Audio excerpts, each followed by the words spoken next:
रोज बरं झालं ना थोडंसं असं आता असं आता असं आता इतका केलं आता दुसरं काय केलं पुन्हा भारत माता की छत्रपती शिवाजी महाराज की डॉक्टर पंजाबराव देशमुख आता इथे नाही सर्व लाडक्या बहिणींनी सर्व लाडक्या भावांसाठी एकदा जोरदार टाळ्या वाजवा. कोणी गोंधळ करू नका. लाडक्या बहिणी योजनेमध्ये लाडक्या भावांनी फॉर्म भरून होता. फक्त लाडक्या बहिणी टाळ्या वाजवतील जोरदार. आता फक्त लाडक्या भाऊ लाडक्या बहिणींसाठी टाळ्या वाजवतील. आता सर्वजण खाली बसा आणि सर विनंती करतो एक पुष्पगुच्छ द्या. आणि ज्या विद्यार्थ्याने हँडल शोधलं जो कोणा विद्यार्थ्याने हँडल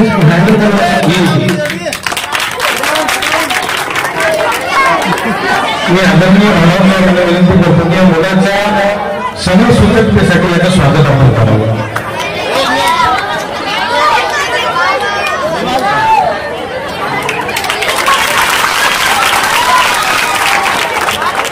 सुलभूषण पण असावं हे वयच असेल पण याच्यातून चांगलं काहीतरी घडावं त्याचा हा सुलभूपणाचा एक प्रतीक आहे. आणि ते वेळेचं सर्व नियोजन कसं त्याला सुचलं असेल ते न शोधणाऱ्यांनाही त्यांनी ते वस्तू शोधून लिहिली त्याच्यासाठी टाळ्या वाजवा सर्व. हा आता मस्त झाला सर. आता म्हणजे तुझ्या मुली आहेत की स्वयंसेवक स्वयंसेविका बस. हा आता बघा. हा आता स्वयंसेवक खाली बसले म्हणजे प्रत्येक जण स्वयंसेवक झाला.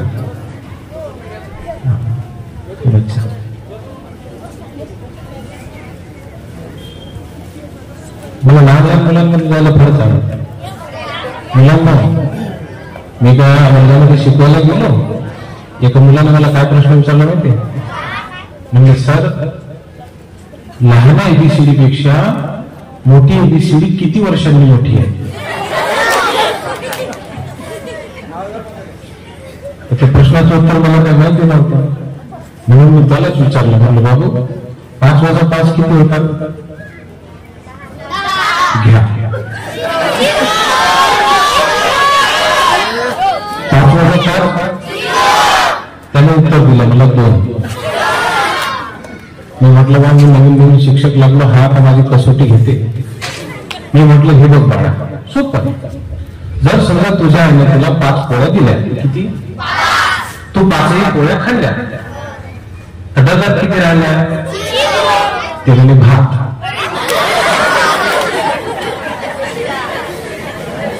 मी म्हटलं बाळा हे बघ आपल्याला हे 2 पाय आहेत का नाही याचा उपयोग संदर्भ काय आहे.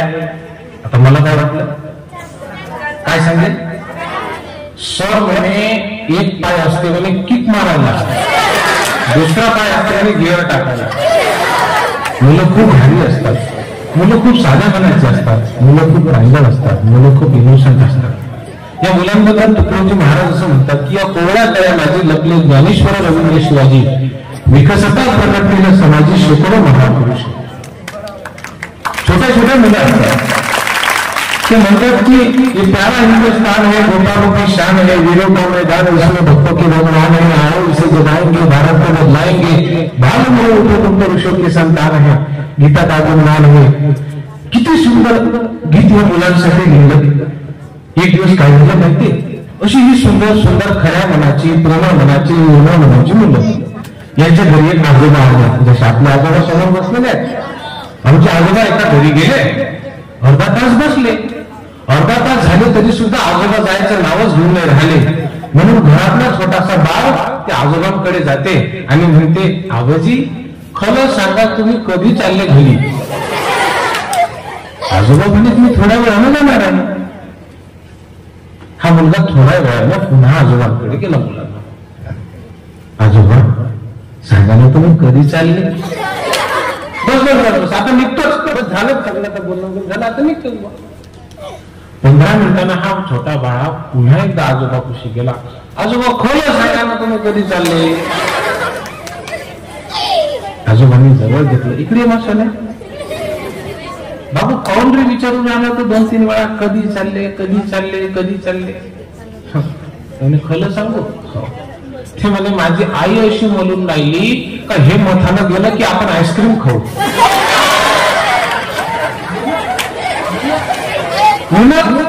मुलं म्हणते तेव्हा घरची मुलं खूप डेंजर असतात. तुम्हाला सांगतो मी, जेवढी मुलं डेंजर असतात ना सर, तेवढे शिक्षक सुद्धा डेंजर असतात. आता अशा डेंजर मुलांना शिकवण्यासाठी शिक्षक सुद्धा डेंजरच लागतील. तुम्हाला सांगतो मी मुलांना, आता आपल्या सगळ्यांसाठी चांगली बांधलेली शाळा आहे. पूर्वीच्या काळी शाळा ह्या मोकळ्या पटांगणावरती एखाद्या उसळीमध्ये भरल्या जायची. मग त्यावेळेस एक शिक्षक होते असेच. एखाद्या विद्यार्थ्याने काही गोंधळ केला की त्याला मारायचे. मग एका बंडूला उभं केलं, असं बंडू उभा राहा, म्हणलं सांग भारताची राजधानी कोणती? भारताची राजधानी? तो म्हणलं मुंबई. चुकला. सर्व लिंबाच्या झाडाखाली. लिंबाच्या झाडाखाली कशासाठी माहितीये का? न्यायचं वपायचं फक्त.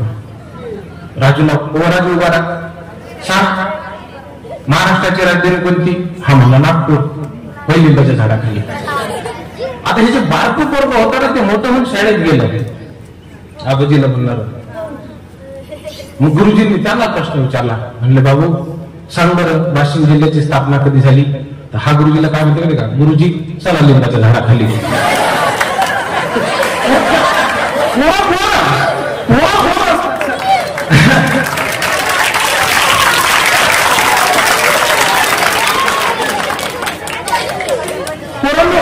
अशा मुलांना शिकवण्यासाठी शिक्षक सुद्धा कसे पाहिजे? मग गुरुजींनी काय केलं? असं करत करत सगळा वर्ग लिंबाच्या झाडाखाली.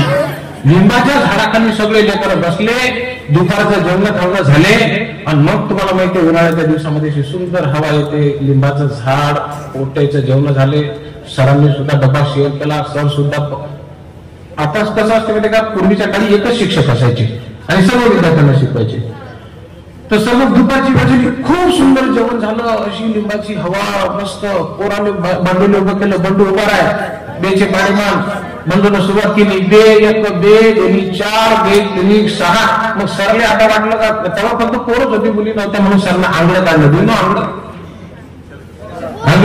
काढलं. कारण की लिंबाचं झाड, लिंबाची हवा सुंदर, दुपारचं जेवण झालेलं. आंगडं काढलं, लिंबाच्या झाडाला असं टांगलं. 3 1 3 2 6 3 3 9 3 चूक 12. तुम्हाला सांगतो मी, सरकार बदललं होतं म्हणून कलेक्टर त्या ठिकाणी शाळेच्या भेटी द्यायला आले. असं वाटतं नाही. पोरांनो, लिंबाचं झाड, लिंबाची हवा, जेवण झालेलं, शर्ट डांकीला अडकवलेलं. 4 1 4 4 2 8. गाडी आली, दरवाजा उघडला. 4 चूक 16. शर्ट लिंबाच्या झाडाले खुर्चीवर.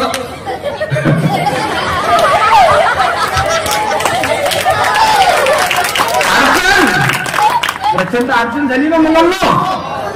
आता वाटलं सरांना गाडीत आली, एवढ्या वेळेस आंगडं घालणं शक्य नाही.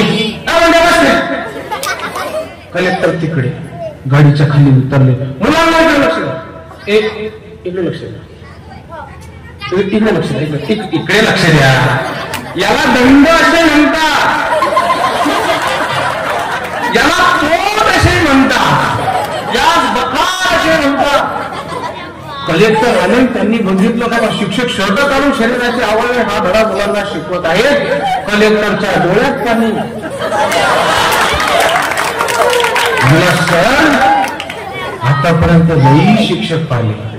विद्यार्थ्यांना आंगडं काढून हलणारे शिक्षक पाहिले, पण विद्यार्थ्यांना आंगडं काढून शिकवणारे तुम्ही पहिलेच. या वर्षीचा आदर्श शिक्षक पुरस्कार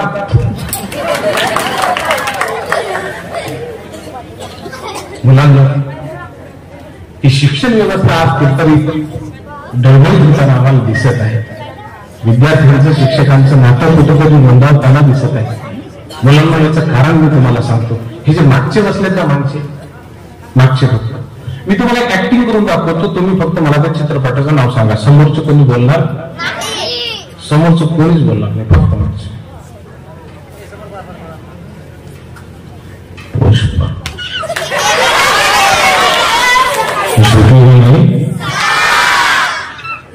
सांगा मुलांना, तर पुष्पाची दाढी वाढलेली आहे की छोटी आहे? त्याचा जर तुम्ही पहिला पिक्चर पाहिला असेल तर त्याच्या पायामध्ये 300 रुपयाचा जोड होता की 60 रुपयाची चप्पल होती. त्यानं झाडं लावले का चंदनाचे झाडं तोडले? म्हणजे त्यानं कायदेशीर काम केलं का बेकायदेशीर काम केलं? तरी सुद्धा प्रत्येकाच्या अंगामध्ये कोण आला मुलांना? म्हणजे आमची आजी घरातल्या घरामध्ये फरशी पुसताना सुद्धा म्हणायची झोकेगा नाही. आमच्या वनजाचं एक मुलगा सोयाबीन सोंगायला गेलं आणि धुऱ्यावर त्याच्या अंगात आला पुष्पा. तो म्हणाला पुष्पा झुकेगा नाही. त्याचे बाबा त्याने गिळा हातात घेऊन म्हणतात बाबू पुष्पा झुकेगा नाही साला शक्य का मुलांना? अरे ज्या व्यक्तीने बेकायदेशीर कामं केलं तो पुष्पा आमच्या प्रत्येकाच्या अंगात आला. कारण की तो कुणासमोर झुकला नाही. मला सांगा, दाढी छत्रपती शिवाजी महाराजांना नव्हती? त्यांच्या अंगावरती साधे फाटके तुटके कपडे होते का बरजारी वस्त्र होती? छत्रपती शिवाजी महाराज शाहिस्ते खानासमोर झुकले? अफजल खानासमोर झुकले? औरंगजेबासमोर झुकले? आणि तुझ्या अंगामध्ये पुष्पा कसा येतो? छत्रपती शिवाजी महाराज यायला पाहिजे.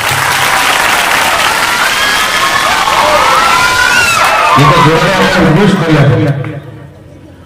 छत्रपती शिवाजी महाराज की. आमच्या लहान लहान मुलांना शाळेमध्ये हे दोष शिकवले गेले पाहिजे की A for apple, B for ball, C for cat and D for dog. नाही, आमच्या मुलांना शिकवलं गेलं पाहिजे मग ए फॉर आई, बी फॉर बाबा, सी फॉर छत्रपती शिवाजी महाराज आणि D for doctor Babasaheb Ambedkar. तेव्हा सांगा मुलांना आपल्या शाळेचं नाव काय आहे? खूपच सुंदर. आता मला सांगा आपल्या संस्थेचं नाव काय आहे?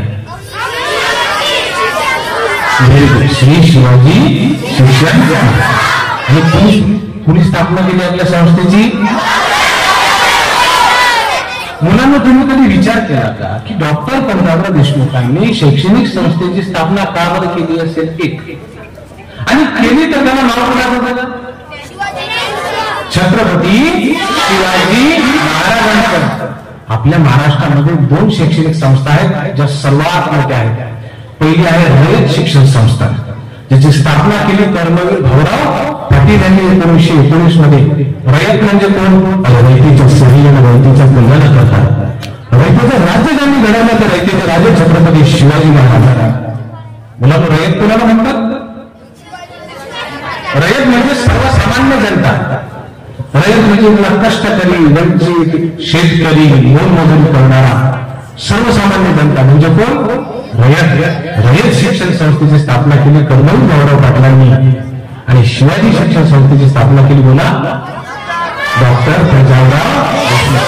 त्यांच्या जयंतीचा हा कार्यक्रम 3 दिवसांचा. पंडित सर आपल्या ज्यावेळेस परिचय देण्यात आला तर त्यावेळेस अवचार सरांनी उल्लेख केला की सर हा खूप छोटासा होतोय. विद्यार्थी मित्रांनो, तुम्ही कधी ह्या स्टेजच्या मागच्या साईडला जर गेला बघितलं तुम्ही हे स्टेज मागच्या साईडला बघायला दिसते आपल्याला. त्या ठिकाणी डॉक्टर पंजाबराव देशमुख यांचा परिचय दिलेला आहे. तो लिहिता लिहिता भिंतीचा पहिला कोणा कमी पडला. तो लिहिताना भिंतीचा दुसरा सुद्धा कोणा कमी पडला. तिसऱ्या पड्यावरती गेला तिथं शॉर्ट फॉर्म मध्ये लिहिलेलं आहे. विचार करा डॉक्टर पंजाबराव देशमुख यांचं व्यक्तिमत्व किती मोठं असेल. अरे विद्या गेला मती गेली, मती गेला नीती गेली, नती गेला गती गेली, गती गेला वित्त गेले, विद्या शुद्ध खचले. एवढे अमृत अविद्येने केले असा विचार ज्यावेळेस महात्मा ज्योतिराव फुले यांचा विचार सांगत जलसा अमरावती जिल्ह्यामध्ये आला तो जलसा पाहिला शामराव कदम देशमुखांनी. आणि त्यांनी मनामध्ये विचार केला की माझा स्वतः मुलगा महात्मा ज्योतिबा फुले यांनी दिलेल्या विचारांप्रमाणेच शिकेल. आणि मग शेवटी 27 डिसेंबर 1898 ला जन्म झाला पंजाबराव देशमुखांचा. वडिलांचं नाव शामराव आणि आईचं नाव बाळासाहेब. किती सुंदर नाव आहे. म्हणजे आईचं नाव राधा आणि श्याम. राधे किती सुंदर. आता ज्या वेळेला पंजाबराव देशमुख पोटामध्ये होते ना मुलींना, फक्त मुलीच लक्ष द्या. तुम्ही थोडासा ब्रेक घ्या 2 मिनिटाचा, काल बंद केल्यासारखे. मुलींना ज्यावेळेस पंजाबराव देशमुख पोटामध्ये होते ना, तर त्यावेळेस शामरावांनी काय केली होती, आईची चार्जिंग केली की बघ आपला मुलगा झाला ना तर त्याला मोठंच शिकवायचं. मग तुम्हाला माहितीये की ज्यावेळेस एखादी स्त्री गरोदर असते तर त्या स्त्रीला विचारलं जातं काही खावंसं वाटते का. मग वनोजाची माई मावली असली, आपल्या वाशिम जिल्ह्याची असली, म्हणे खा वाटते. काय खा वाटते? भाजलेली माती खा वाटते. तुम्ही ऐकूच नका सगळं. काय खा वाटते? चिचा. मग हे भाजलेली माती खाते आणि मग लेकरं भीतीचा चुना करून खाते. अरे माझी राधाबाई काय झाली माहिती मुलींना, तुम्ही ऐकूच नका. माझी राधाबाई काय म्हणते, शामरावांना मला पुस्तक वाचावं असं वाटतं. माझ्या राधाबाईला कसं वाटलं, डॉक्टर पंजाबराव देशमुख यांनी शिक्षण परदेशामध्ये जाऊन घेतलं. मुलांना आता तुम्ही लक्ष द्या. तुम्ही लाडक्या फॉर्म भरा. तुम्हाला सांगतो मी, आजच पेपरला बातमी आहे 67 लाख बहिणींच्या खात्यावरती 1500 रुपये जमा झाले. आता मुलांना तुम्ही मुलांना ज्या वेळेला पंजाबराव देशमुख विदेशामध्ये शिक्षणासाठी जात होते ना, त्यावेळेला काय केलं माहिती, पैसे नव्हते विदेशामध्ये. मला सांगा मुलांना, वनोजामध्ये जरी शिकायचं असलं तरी सुद्धा किती पैसे लागतात. वाशिममध्ये लागतात, तरी आपली सरकारी शाळा आहे त्यामुळे अडचण नाही. गव्हर्नमेंटच्या फीचा तर मी आता या विषयावर बोलणार. मुलांना परदेशी शिक्षणाला जायचं, पैसे लागतात. शामरावांनी सर्व नातेवाईकांना विचारलं. तुम्हाला सांगतो मी मुलांना, ज्यावेळेस आपली चांगली वेळ असते ना, प्रत्येक जण आपल्या सोबत असतो. ज्यावेळेस वेळ वाईट आली ना, कोणी कोणाचं नसतं. शामराव देशमुखांनी त्या ठिकाणी आपल्या नातेवाईकांना विचारलं, कुणी पैसे नाही. माझी राधामा काय म्हणते, तिच्याकडचे असलेलं सगळं सोनं नाणं घेतलं आणि शामराव देशमुखांसमोर दिलं. ते म्हणलं ऐका, अहो हे सोनं नाणं माझ्या अंगावरती कुठं शोभून दिसते. माझं जर पंजाब शिकला ना तर आपल्या कुटुंबाचं नाव, देशाचं नाव. माझ्या माईनं काय केलं मुलांना, सोनं नाणं होतं ना ते दिलं. पण दुर्दैव सांगतो तुम्हाला, शामराव म्हणतात की अगं एवढ्यानं काय होणार आहे, विलायतेला शिक्षणासाठी पाठवायचं. डॉक्टर पंजाबराव देशमुख पुढे 5 वर्ष विलायतेला राहणार आहे, एवढ्यानं काही होणार नाही. स्वतःच्या हृदयावरती गोटा ठेवला, दगड ठेवला आणि स्वतःची माय मानणाऱ्या शेतीला गहाण ठेवलं. मुलांना कशाला गहाण ठेवलं, हे काय झालं, कारण की त्याच अमरावती जिल्ह्याच्या मातीमध्ये एक असा महापुरुष डोक्यावरती गाडगं ठेवून होता आणि तो म्हणत होता, पोरांनो माय बापांनो अर्धी भाकर खा, कमी भावाचं लुगडं घ्या, पण मुलांना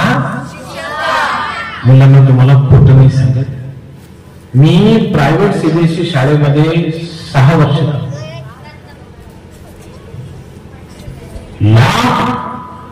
यवतमाळमध्ये स्कूल ऑफ कॉलर्स असेल किंवा पोदार असेल, अमरावतीची फी झाली. नर्सरी क्लासची त्या ठिकाणी नर्सरी क्लासला जर 1-1 लाख रुपये फी लागत असेल, म्हणजे फी वेगळी, ड्रेस वेगळा, पुस्तकं वेगळे, घोरगरिबाच्या.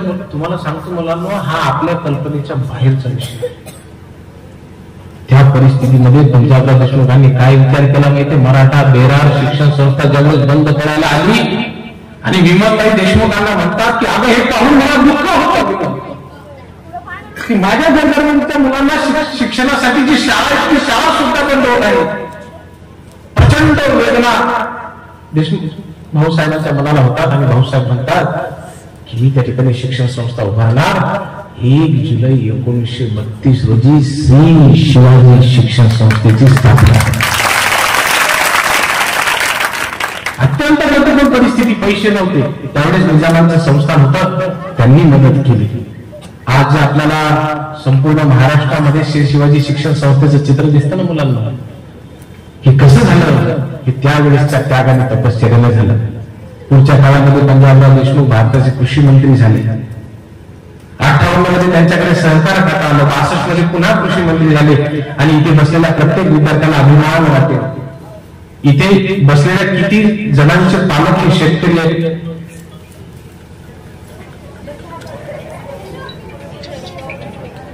मुलांनो, स्वतःच्या शरीरातील रक्त घामाच्या स्वरूपात बाहेर पडेपर्यंत जो काम करतो ना, त्याचं नाव आहे शेतकरी. आणि या शेतकऱ्यांचं जीवन अधिक मजबूत व्हावं, सुंदर व्हावं, त्यांच्यावर आत्महत्येची वेळ येऊ नये यासाठी डॉक्टर पंजाबराव देशमुखांनी त्यावेळेला 1958 मध्ये जागतिक स्तराचं कृषी प्रदर्शन भरवलं. मुलांना उद्घाटनाला भारत स्वातंत्र्य होऊन नेमकेच 18-12 वर्ष झाले. उद्घाटनाला कोण यावं?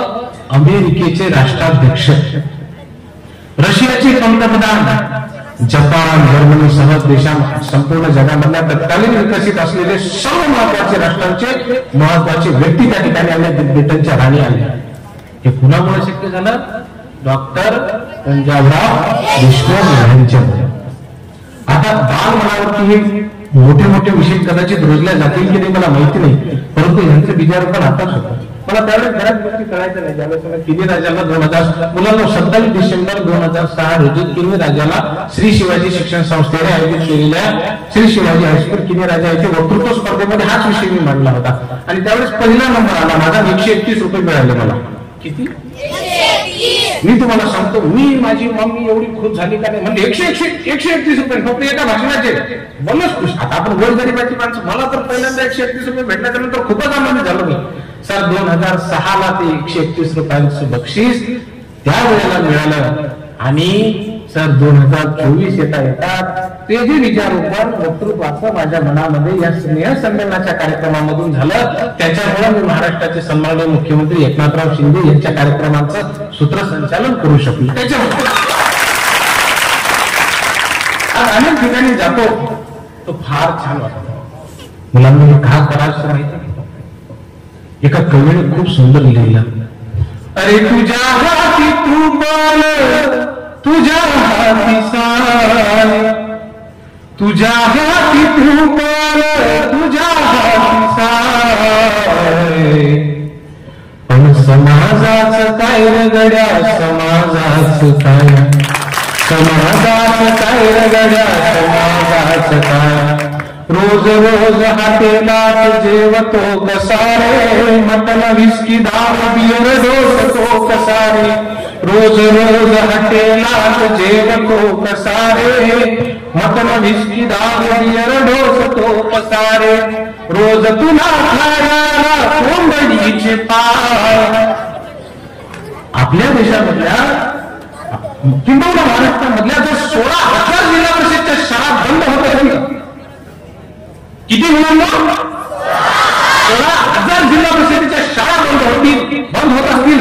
अनेक संस्थांच्या शाळा देखील कमी विद्यार्थी संख्येमुळे जर बंद होत असतील तर आम्हाला कुठेतरी विचार करावा लागेल की अरे आम्ही लाख रुपये पगार घेऊन आणि शिकत असलेल्या शाळा बंद करत असतील तर कुठेतरी समाजाचं काय रगड्या, समाजाचं काय. आम्हाला गणेशाचा पगार मिळाला म्हणून जबाबदारी संपली असं होत नाही. आणि शासनाने सुद्धा विचार करावा. इथं मी 2 मुद्दे मांडतो. इथे फक्त लाख रुपये पगार घेणार आहे. मुलांनो तुम्हाला सांगू का, मी इतकं अर्धानुकरण आणि अनुकरण आपण सर्वजण करत आहोत ना. उठलं का सुटलं मुलगा कॉन्व्हेंट मध्ये, उठलं का सुटला मुलगा कॉन्व्हेंट मध्ये. मला इथे बसलेल्या मुलांना प्रश्न विचारायचा आहे. डॉक्टर पंजाबराव देशमुखांचं शिक्षण सुद्धा ग्रामीण भागातल्या तत्कालीन मराठी शाळांमध्ये झालं. कुठे झालं मला सांगा. छत्रपती शिवाजी महाराजांचा आदर्श संपूर्ण जग घेते. अरे पुण्या विद्यापीठामध्ये शिक्षण झालं, कोणी इंग्रजी कॉन्व्हेंटला गेले? भाषा हे केवळ माध्यम असावं, परंतु शिकवणारी इंग्रजीमध्ये 2 महत्वाचे शब्द आहेत सर. एक असते सिंपती आणि दुसरी असते इम्पती. पगार घेऊन त्या ठिकाणी फक्त विद्यार्थ्यांना जायचं. सरांनी मला उल्लेख केला की जायचं रस्त्यावरती सही मारायची आणि परत यायचं. हे जर आम्ही काम करत राहिलो किंवा तुम्ही उद्याही अधिकारी झाल्यानंतर आपण जर हेच करत राहिलो तर सुसंस्कृत विकसित विश्वगुरु होणाऱ्या भारताचं स्वप्न आपण बघूच शकत नाही. तो विचार डॉक्टर एपीजे अब्दुल कलामांनी केला असता, तो विचार डॉक्टर बाबासाहेब आंबेडकरांनी केला असता, तो विचार डॉक्टर पंजाबराव देशमुखांनी केला असता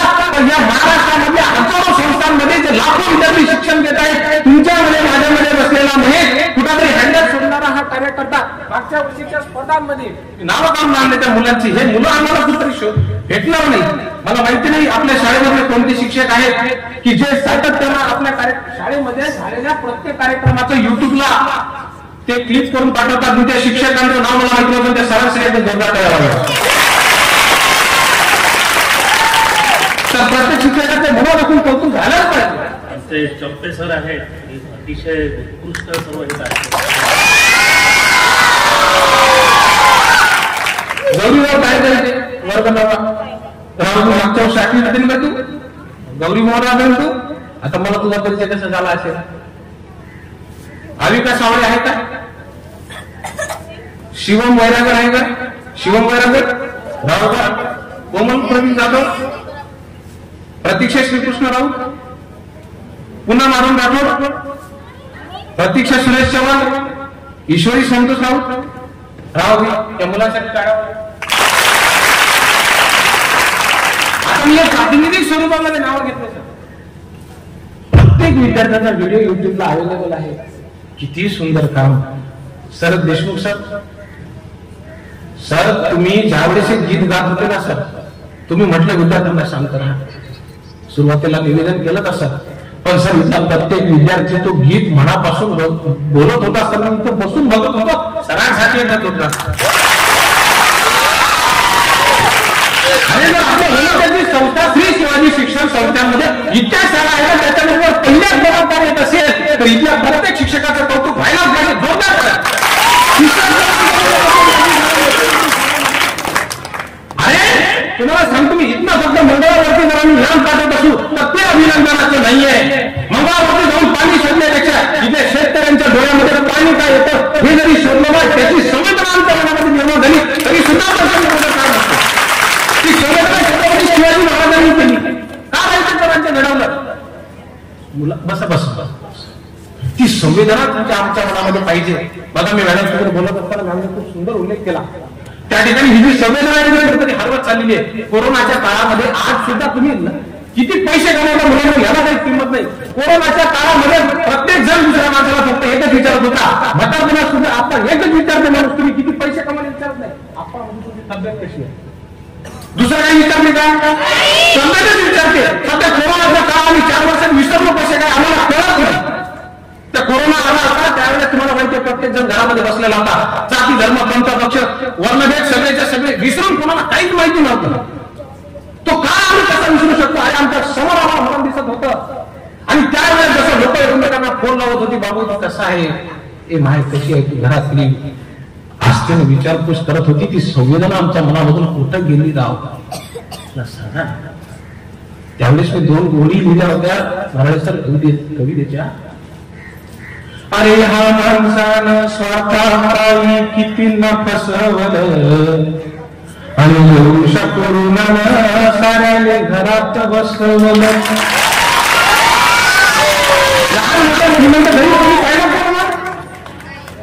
मग तुम्ही आम्ही का माणसामध्ये भेद करतो. तो हिंदू तू मुसलमान तुला कोणी शिकवलं.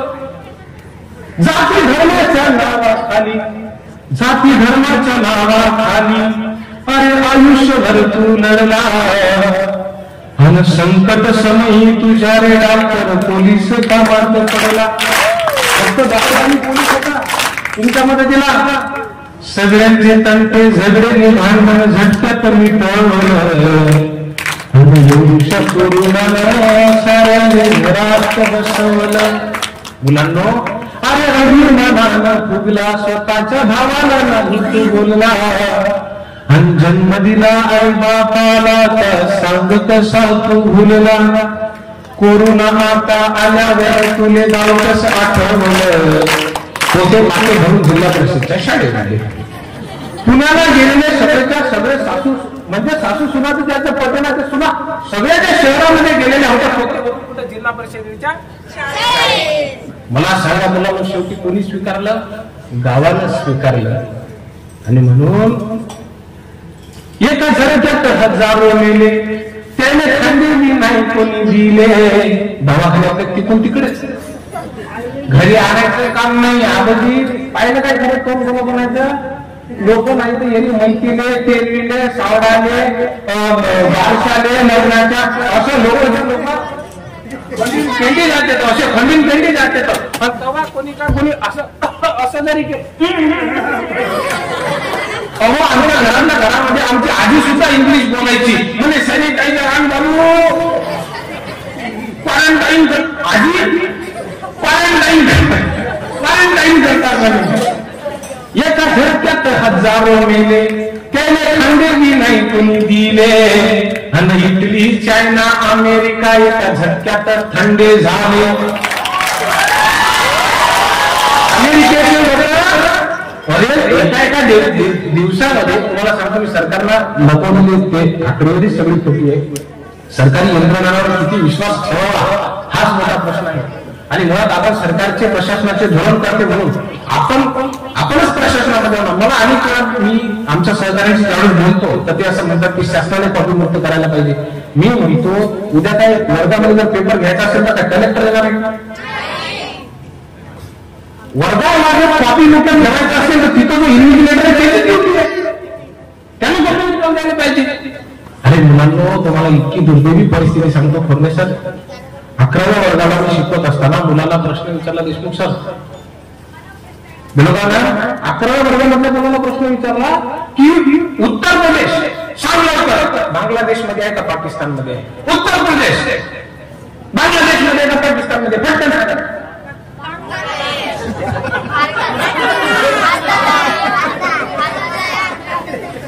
देशमुख सर मोठं कठीण काम आहे तुमची माझी जबाबदारी वाढलेली आहे आणि अनेक दोन्ही सुद्धा काही आपण कधी जर आपण जर असं म्हटलं की सर हे पोरं खेड्यापाड्यातले आहेत जमत नाही बजेट बसत नाही तर आम्ही सदस्य चित्रपट पाहला त्याच्यामध्ये महात्मा ज्योतिराव फुले यांनी मुलांना शिकवण्यासाठी पोत्यामध्ये भरून सुद्धा आणलेला आहे आज आम्हाला सुद्धा ती जबाबदारी करावी लागेल शिक्षकांनी सुद्धा की आम्हाला जर पोरगा शाळेमध्ये येत असेल तर त्याला पोत्यात भरून आणावं लागेल मुलांनो त्या मुलांना उत्तर काय दिलं आहे की धक्क्या आवाजामध्ये बांगलादेशी किती दुर्दैवी परिस्थिती आहे मी तुम्हाला सांगतो आज जर भारताला नष्ट करायचं असेल तर पाकिस्तानमधून आतंकवादी आणण्याची गरज नाहीये आपल्या देशामध्ये चालते फिरते रिकाम्या डोक्याचे आटम बॉम्ब जर आपण तयार करत असू विद्यार्थी मित्रांनो तर सीधी सुद्धा होईल तशीच परिस्थिती आहे ना म्हणून अरे सुखानं सारे नांदा अरे सुखानं सारे नांदा गावात शाळा दवाखाने बांधा नाहीतर आपल्या चिल्ल्या पिण्याचा होईल सारा वांगा माणसानं माणसाशी वागवं तसं ह्याचं सूत्र शिकवलं आणि एवढ्या पोरुणानं माणसाने माणूस बनवलं कोरोनाने माणसाने माणूस बनवलं हातपाय धुणे स्वच्छता ठेवायची त्यावेळी सर्वात जास्त आवश्यकता कोणी सांगितली कोरोना हे आमच्या मुलं ज्यावेळेस घरी राहत होते ना तर त्याच वेळेस यांचेच आई वडील म्हणायचे बाबा एकदा शाळा कधी सुरू होतात ते बघू द्या आम्हाला म्हणत होते आता म्हणजे जे मुलं शाळेमध्ये कधी येत नव्हते ते आता ज्यावेळेस घराच्या आतमध्ये बांधून राहिले ते मुलांना सुद्धा शाळेची ओढ वाटत होती आई वडिलांना वाटत होतं की माझा मुलगा घरावर काही शिकून नाही राहिला साहेब त्याला शाळेमध्ये कुठंतरी पाठवा की शाळेची ओढ शाळेची तळमळ शाळेबद्दलचं प्रेम जेव्हा त्या काळामध्ये निर्माण झाला भारत पाकिस्तानचं युद्धच साहेब नव्हतं त्यावेळेस आपल्या सर्वांचं युद्ध फक्त हे कोरोनाच्या विरोधात होतं ती माणुसकी जपणं गरजेचं आहे या भारताच्या सीमेवरती देशाचे संरक्षण करणारा जो तरुण असताना तसाच असतो एका छोट्याशा मुलाने त्याच्या आईला फोन केला वडिलांनी मुलाला फोन केला आणि म्हणलं बाबा ए सोया मी येतो बरं का पुढच्या आठवड्यामध्ये घरी हा बाबा हा मुलाला 4 वर्षाचा मुलगा म्हणलं बाबा खरंच येत आहे तुम्ही घरी हो सुट्टी मिळाली आहे का हो आजी हे बघ बाबा घरी येऊन लागले काय गोष्ट करतो सो खरंच बघू दे हा बोला बोला घरी येतोय पुढच्या आठवड्यामध्ये हो आई येऊन आलो पुढच्या आठवड्यामध्ये सुट्टी मिळाली मला पुढच्या आठवड्यामध्ये 100% घरी येणार बरं ये सोन्या एका मागच्या बारला तुला उडदाची डाळ भाकर खायची होती ते राहूनच गेलं आता ते बाबाला सांगून आहे का नाही दळून आणायला लावतो ये बरं मा सोन्या काळजी घ्या ठेवू का मग ठेवलं माझी आई 2-3 दिवसानंतर पुन्हा एकदा अमोल दादाला फोन लावण्याचा प्रयत्न करते फोन लागत मग एक दिवस अचानक टीव्ही पाहत असताना टीव्हीवरती बातमी येते भारत आणि चीनच्या बॉर्डरवरती अरुणाचल प्रदेशमध्ये ड्युटीवर असलेला पॅरा कमांडो अमोल दादा गोरे शहीद. आईला काहीतरी चुकचुकल्यासारखं वाटतं म्हणून ती टीव्हीचं चॅनल बदलते. एवढ्या मुदतीच्या बाजूला ठेवलेला मोबाईल व्हायब्रेट होतो. ती मोबाईल घेते, फोन उचलते. आई, आम्ही बातमी ऐकली अमोल दादा जाण्याची, खरी आहे का ग? तिने असं मोबाईल बाजूला ठेवला. दुसऱ्या दिवशी सीमेवरचा पार्थिव माझ्या अमोल दादाचं वाशिममध्ये लागला. छत्रपती शिवाजी महाराजांचा पुतळा, डॉक्टर बाबासाहेब आंबेडकर याचा पुतळा पाटणी चौक थोडं सोल खास आणि अमोल दादाचं पार्थिव घेतलं. घरामध्ये एक माणूस येऊन आला होता. आई आली, काका आले, मामा आले, मावशी आले, बाबाचे मित्र आले, सगळे जण आले.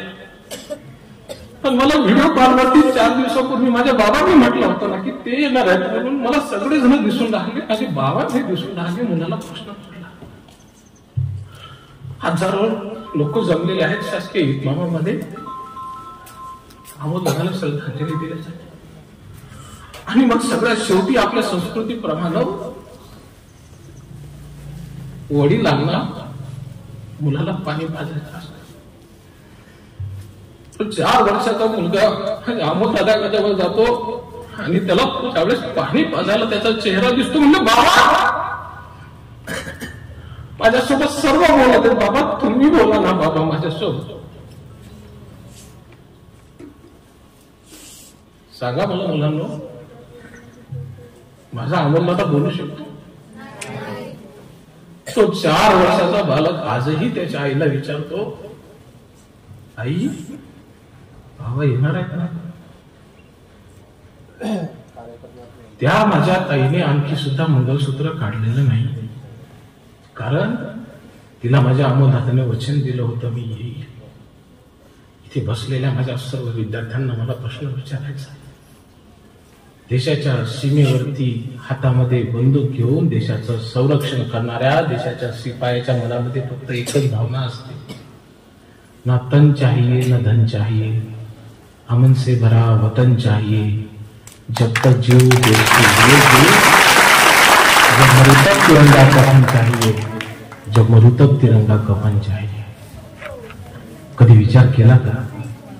आज जर आमच्या देशामध्ये धर्माच्या नावावर, जातीच्या नावावरती जर दंगली उसळल्या मित्रांनो, आणि देशाचं संरक्षण करणाऱ्या भारतीय जवानाला जर आमच्याच देशामधल्या युवकांच्या अंगावर जर गोळीबार करायचं काम पडलं,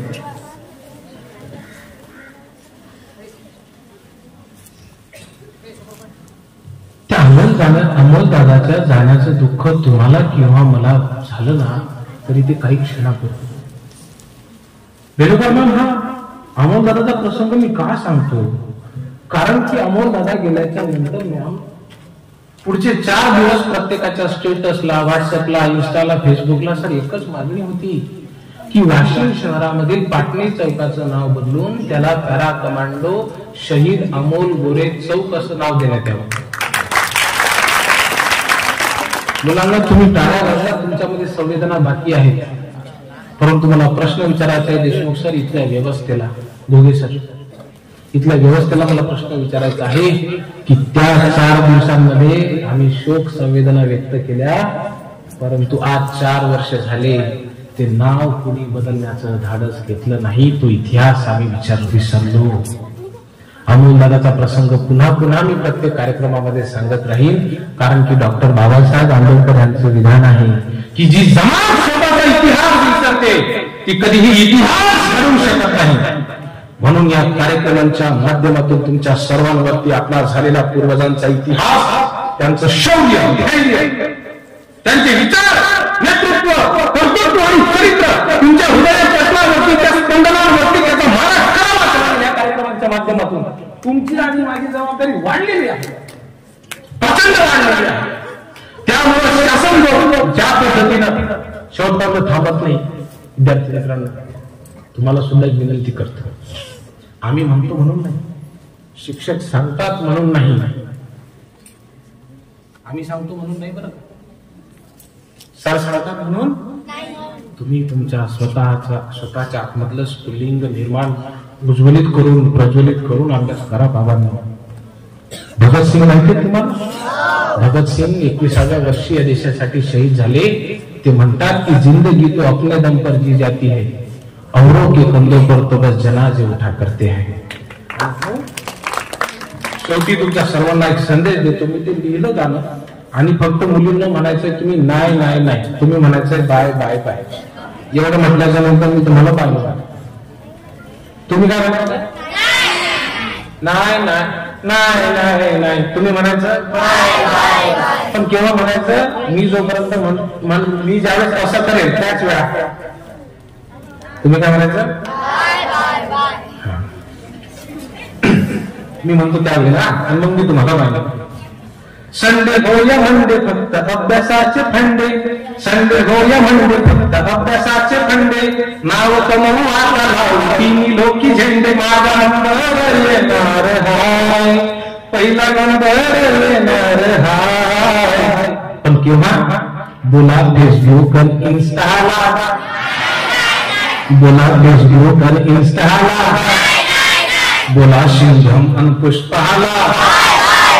वा वा, किती सुंदर. मुलांना रोज रोज आम्ही सारे शाळेला जाऊ, धरून ध्यान सारे ज्ञान अभ्यासाचे घेऊ.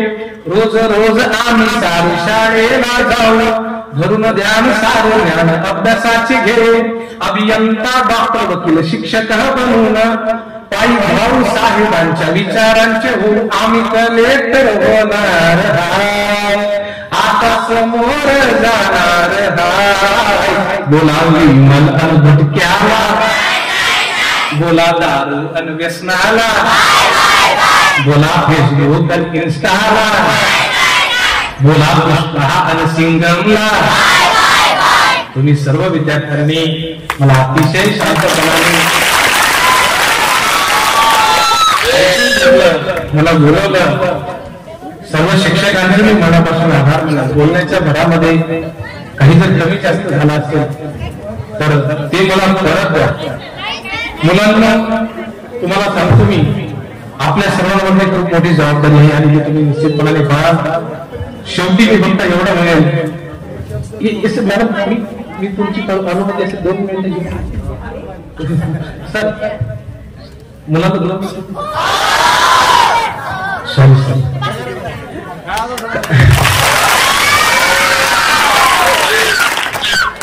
हे जरी मी बोलत असेल ना, परंतु हे माझ्या म्हणजे काय एक गाणं आहे, जितनी चाबी हरे रामने उतना चले खिलोना. मी श्री शिवाजी शिक्षण संस्थेचं मनापासून आभारी आहे की तुम्ही बरं झालं आमच्या तिने राजामध्ये शाळा उघडली आणि अतिशय विद्वान हिरे आमच्या शाळेला दिले. इतके सुंदर गणपती आणि सिंपती असलेले शिक्षक आम्हाला दिले, त्यामुळे त्या संवेदना आमच्यामध्ये निर्माण झालेल्या आहेत आणि म्हणून आता मी एवढं बोलू शकतो. मुलांना ऐका ना, त्यावेळेस मी ज्यावेळेस 10वीला होता ना, त्यावेळेस इथे बसलेले 3 शिक्षक माझ्यासोबत होते. आदरणीय नारायणे सर आम्हाला गणित शिकवायचे, आदरणीय बोलणे सर आणि आमचे हमीद बाबू. एकदा त्यांच्यासाठी जोरदार तुमच्या सर्वांना मनापासून धन्यवाद देतो आणि थांबतो. खूप खूप धन्यवाद.